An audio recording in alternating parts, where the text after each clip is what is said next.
नमस्कार, मैं कुमार श्याम। आज मैं एक ख़ास खबर के साथ आपके बीच आया हूं। आपको बता दूं कि एक खबर आई है जी न्यूज़ से। जी न्यूज़ के 28 कर्मचारी कोरोना पॉजिटिव पाए गए हैं। यह कोई हमारे लिए मनोरंजक खबर नहीं है, दुखद खबर है। हम उनके स्वास्थ्य के बेहतर होने की कामना करते हैं। हम सोचते हैं कि कोई भी व्यक्ति अगर पॉजिटिव हो, बीमार हो, तो उसके प्रति हमें संवेदनशील रहना चाहिए। हम उनके प्रति सकारात्मक सोचें, उनकी कोई साजिश है ऐसा नहीं सोचना चाहिए। लेकिन 28 कर्मचारी जी न्यूज़ में हैं, वो वही कर्मचारी हैं, ये वही संस्थान है जिसने तबलीगी जमात को लेकर जो इस देश के अंदर प्रोपेगेंडा किया था, पॉजिटिव होने के आसरे कि ये पॉजिटिव हुए हैं, इसके पीछे इनकी साजिश थी। तो अब जी न्यूज़ में 28 कर्मचारी कोरोना पॉजिटिव है, तो क्या देश के खिलाफ साजिश है? इस प्रश्न पर हम आज बात करेंगे, समझने की कोशिश करेंगे कि आखिर एक व्यक्ति जो बीमार हो जाता है तो हमारी सहानुभूतियाँ उसके धर्म के पीछे क्यों अदला बदला करने लग जाती है। कोई अगर मुसलमान होता तो देश के प्रति साजिश होती, और अब जब जी न्यूज़ के कर्मचारी हैं तो वो बेचारे बीमार हैं। तो ये जो दो मुँहा रवैया है और ये जो भारतीय अवचेतन में घर करता जा रहा है, हर व्यक्ति इसी नज़र से हर चीज़ को देखने की कोशिश कर रहा है, इस महामारी को भी इसी नज़र से देखने की कोशिश कर रहा है, तो हमारे लिए समझना बहुत आवश्यक है कि अब इस बात को डिकोड किया जाए कि दरअसल सुधी चौधरी जो इस चैनल का संपादक है, इसने इस देश के अंदर जो जहर की खेती की है, वह जहर की खेती कहाँ तक जा चुकी है और अब देश के लोग किस तरह से इस घटना पर रिएक्ट कर रहे हैं। जिस तरह से जी न्यूज़ तबलीगी जमात को लेकर हेडलाइंस बना रहा था, क्या हम उसी तरह से हेडलाइंस बना सकते हैं इस खबर पर?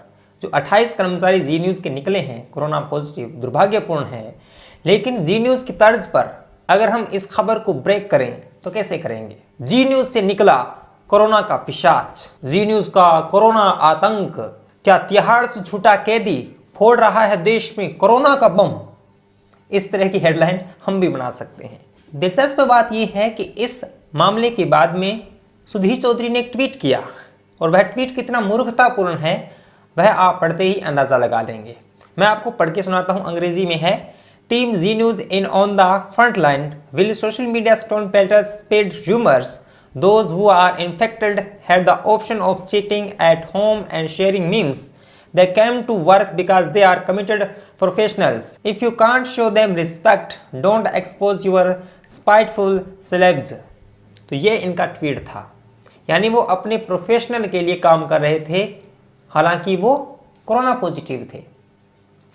अब यही बात कोई और कह दे, तो तबलीगी जमात के व्यक्ति कह दे, वो कहते हैं हम कोरोना पॉजिटिव थे लेकिन हम कोरोना से नहीं डरते, हम अपना प्रोफेशनल काम कर रहे थे, हम अपने पेशे में काम कर रहे थे। अगर मैं पॉजिटिव हूँ, मेरा नाम उर्दू हो और मैं ये कह दूँ कि मैं हालांकि कोरोना पॉजिटिव हूँ लेकिन मेरा पेशा ये है और मैं ये काम करूँगा, कि ये बात जचती है? नहीं जचती है। लेकिन सुधी चौधरी इस तरह की बात कर सकते हैं। जब इस ट्वीट को लेकर वो ट्रोल हुए, सोशल मीडिया पर बातचीत होनी शुरू हुई, इनकी मूर्खता का बखान लोग करने लगे, तो इन्होंने सफाई देने की कोशिश की। दरअसल वो ये कहने लगे कि उनकी बात को कॉन्टेक्स्ट से बाहर सोचने की, समझने की कोशिश की गई है। और सुधी चौधरी की इस ट्वीट में जो राय है, क्या उसकी राय तबलीगी जमात को लेकर भी यही थी या किसी अन्य व्यक्ति को लेकर भी यही है? नहीं है, वो सिर्फ अपने लिए है। और जो 28 कर्मचारी कोरोना पॉजिटिव के बाद फ्रंटलाइन में काम कर रहे थे, अपना प्रोफेशनल से निभा रहे थे, तो मैं समझता हूँ कि भारतीय सरकार की जो गाइडलाइंस हैं, जो खुद को क्वारंटाइन करने की जो हिदायत है, उसका वो उल्लंघन करती हैं और एक तरह से वो अपराध की श्रेणी में आता है। तो क्या सुधी चौधरी का यह ट्वीट या उनकी जो मंशा अपराध की श्रेणी में नहीं आती है? ज़रूर आती है। उसके बाद उन्होंने एक ऑफिशियल स्टेटमेंट जारी किया, और उस ऑफिशियल स्टेटमेंट की आप जो पहली पंक्ति पढ़ेंगे उसमें एक बहुत ही दिलचस्प बात है, वो मैं आपको पढ़ के सुनाता हूँ। क्या कहते हैं? The global pandemic has now become a personal story for Zee news. मतलब कमाल है। तबलीगी जमात को लेकर आपने जो कवरेज की, रिपोर्टिंग की, तबलीगी जमात को आपने इस देश के अंदर हैवान बना दिया, कोरोना का एपी सेंटर बना दिया एक तरह से, और आपने इस तरह से इस बात को पेश किया कि देश के अंदर जो कोरोना पॉजिटिव हैं तमाम तरह जो चीज़ें हैं वो उनके गुनहगार तबलीगी जमात वाले हैं। अब जब आपको कहा जा रहा है, जब आपको लोग ट्रोल कर रहे हैं, तो आप ये कहते हैं कि ये जो पैंडेमिक है, ये जो महामारी है, यह दरअसल व्यक्तिगत रूप से जी न्यूज़ पर थोपी जा रही है या जी न्यूज़ की ही कहानी बताई जा रही है। आप सोचिए, आपने भी यही किया था। हम तो बार बार कह रहे हैं कि जो बीमारी है ये किसी के भी हो सकती है, कोई भी संक्रमित हो सकता है, कोई भी पॉजिटिव हो सकता है, उसके प्रति संवेदनशील होना चाहिए। किसी को हिकारत के भाव से नहीं देखना चाहिए, वो चाहे वो मुसलमान हो चाहे हिंदू हो। लेकिन आपने देश को एक ही चश्मा सौंपा, वो चश्मा हिंदू और मुसलमान का। आपने कहा कि तबलीगी जमात है वो दरअसल जानबूझकर संक्रमण फैला रही है, और आपने बीमारी को भी धर्म के रंग में रंग दिया। देखिए, इस देश के अंदर जो सबसे दुर्भाग्यपूर्ण प्रयोग किया वो आपने किया, और अब जब आपकी लोग आलोचना कर रहे हैं तो आप ये कहते हैं कि देखो देखो महामारी को भी व्यक्तिगत लड़ाई बना रहे हैं। क्यों भाई, शुरुआत किसने की थी? शुरुआत तो आपने ही की थी।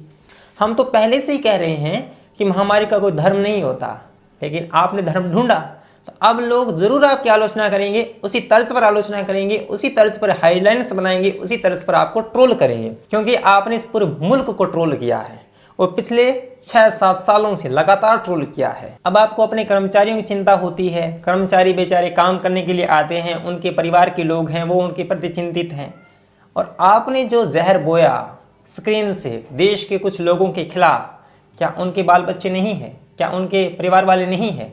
क्या उनको चिंता नहीं होती? क्या उनका जीवन खतरे में नहीं पड़ता? जब अपने पर आती है तब सारे परिप्रेक्ष्य खुल जाते हैं, सारी चीज़ें उजली हो जाती है। लेकिन दूसरे पर आपने जहर की खेती की, दूसरों के जीवन को असुरक्षित किया, वो आपने किया। मैं आपको बता देना चाहता हूँ, हम आज भी आपके 28 कर्मचारियों के प्रति संवेदनशील हैं। हम ये कहते हैं कि वो अगर संक्रमित हैं तो कोई बात नहीं है, उनको क्वारंटाइन किया जाए, उनका इलाज किया जाए, हम उनके बेहतर स्वास्थ्य की कामना करते हैं। लेकिन जो आप प्रोपेगेंडा रचते हैं, ये 28 कर्मचारी भी उस प्रोपेगेंडा में शामिल होते हैं, उनका भी कुछ शर्म करना लगता है। आप स्क्रीन पे जो कुछ भी देश को दिखा रहे हैं, आप तमाम लोग इसमें शामिल हैं। अब भी समय है कि आप संभलिए और सोचिए, अपने आप को उस जगह पर रख के देखिए। यदि आप किसी के प्रति रिपोर्टिंग कर रहे हैं, उसी तरह से आपके प्रति कोई रिपोर्टिंग करे तो आपका नज़रिया क्या होगा, ये समझने की बेहद आवश्यकता है। और जी न्यूज़ के प्रति जो असंवेदना दिखाई दे रही है सोशल मीडिया के अंदर, मैं समझता हूँ कि इस असंवेदना का, इस असंवेदनशीलता का सबसे बड़ा जो कारण है वो जी न्यूज़ खुद है। जी न्यूज़ खुद ने अपने प्रति इस हिकारत भाव को पैदा किया है। इसने 6 बरस लगाए हैं इस तमाम तरह चीज़ों को ईजाद करने में। अब आप उनका एक पोस्टर ही देखिए, वो क्या कहते हैं कि मौलाना साद को संक्रमण फैलाने की सज़ा कब मिलेगी। क्या हम अब पोस्टर बना सकते हैं जिसमें ये लिखा हुआ हो कि सुधीर चौधरी को जी न्यूज़ में संक्रमण फैलाने की सज़ा कब मिलेगी? क्या बना सकते हैं? मैं समझता हूँ कि जो आप करते हैं वैसे ही लोग करेंगे। ज़रूर आपकी भाषा में आलोचना होगी। आप जी न्यूज़ के कार्यक्रम देखें, उनकी तमाम तरह की डिबेट देखें, तमाम चीज़ों में बस तबलीगी जमात, तबलीगी जमात और तबलीगी जमात, हिंदू, मुसलमान, पाकिस्तान, और कुछ नहीं है। तो दोस्तों, आपको समझना है, आपको संवेदनशील होना है, आपको हर प्रकार से सकारात्मक सोचना है। ये कुछ भी करें, हम इस देश को संभाल कर रखना है। और दोस्तों, आपको बता दूं कि मैं खबरी नामक ऑडियो चैनल पर भी काम करता हूं। वहां पर मैं जो यहाँ नहीं लेकर आता वो मैं वहां लेकर आता हूं। आप स्क्रीन पर देख सकते हैं स्लाइड में। आप मेरे पेज पे जाएं, उसको फॉलो करें, वहाँ पर मेरे ऑडियो आते हैं, उन्हें सुनें और अपने दोस्तों के साथ शेयर भी करें। लिंक मैं डिस्क्रिप्शन में डाल रहा हूँ, नाम है खबरी। आपको यह वीडियो कैसा लगा ज़रूर बताएं। आप मुझे फेसबुक, ट्विटर, इंस्टाग्राम पर फॉलो कर सकते हैं। चैनल पे नए हैं तो सब्सक्राइब करना न भूलें। पास ही एक बेल आइकन है, उसको दबा दें ताकि नया वीडियो अपलोड होते ही आपको सूचना मिल जाएगी। यदि आपको लगता है कि मेरा काम बेहतर हो, आप मुझे सपोर्ट कर सकते हैं।